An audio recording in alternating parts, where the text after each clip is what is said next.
La conférence nationale a permis d'avoir l'alternance démocratique, a permis d'instaurer la paix, a donné l'occasion du développement et a permis de préserver la cohésion nationale et la stabilité des institutions.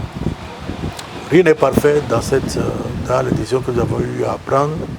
Ceux qui étaient nos préoccupations hier ne sont peut-être pas celles des générations d'aujourd'hui, mais que toutes les réformes que nous allons continuer à faire aient toujours la même finalité, préserver la paix sociale, la cohésion nationale et la stabilité des institutions de la République.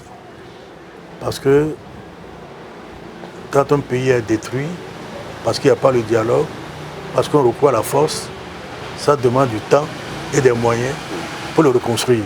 À quoi ça sert de reconstruire un pays alors que cet investissement aurait pu continuer à améliorer nos conditions de vie? Que ceux qui arrivent au pouvoir sachent qu'on est au pouvoir pour servir les autres et non pas pour se servir. Et que par conséquent, la démocratie, c'est le pouvoir du peuple, par le peuple, qui désigne ses représentants pour le faire, mais pour le peuple, donc travailler pour la prospérité collective. Que les autorités méritent respect, que les citoyens ont des droits, que les autorités également doivent respecter.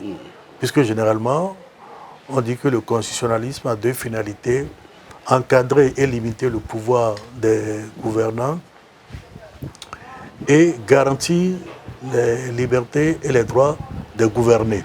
Nous avons des droits et des libertés, il faut que cela soit respecté. Cela est d'autant plus important que dans notre Constitution, même en temps de crise, dans notre article 68, même lorsque le président doit prendre des mesures exceptionnelles pour faire face à la crise, il ne peut pas suspendre les libertés garanties par la Constitution. Alors que dans d'autres pays, on peut suspendre ces libertés. C'est lié à notre passé où nous avons connu des détentions arbitraires avec le PRPB et autres.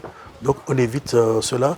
C'est pour cela que aussi dans notre Constitution, je crois, dans le deuxième alinéa de l'article 16, il a dit que nul ne peut être contraint à l'exil.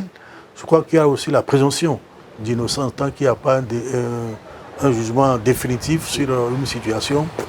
On ne peut pas dire qu'il y a que la personne n'est pas éligible. C'est l'une des raisons pour lesquelles, je crois, vous avez toujours eu des manifestations au Bénin avec les mercredis rouges, même s'il y a eu des velléités d'interrompre cela, lorsque certaines personnes, dont moi, avons été consultées, comme nous avons dit qu'on peut simplement encadrer ces libertés. Ces manifestations ont continué, mais sans perturber le droit des autres citoyens d'aller et de venir. C'est leur manière d'exprimer leur désaccord, mais sans empêcher les autres de continuer à vaquer à leurs activités et sans porter atteinte à l'intégrité des citoyens ou des biens publics. Je crois que cet esprit doit continuer parce que nous sommes tous fils du même pays et je souhaite la paix pour mon pays. Que les élections de 2026 confirment l'expérience que nous avions tentée depuis 1991 où l'alternance est devenue le mode de fonctionnement de notre démocratie.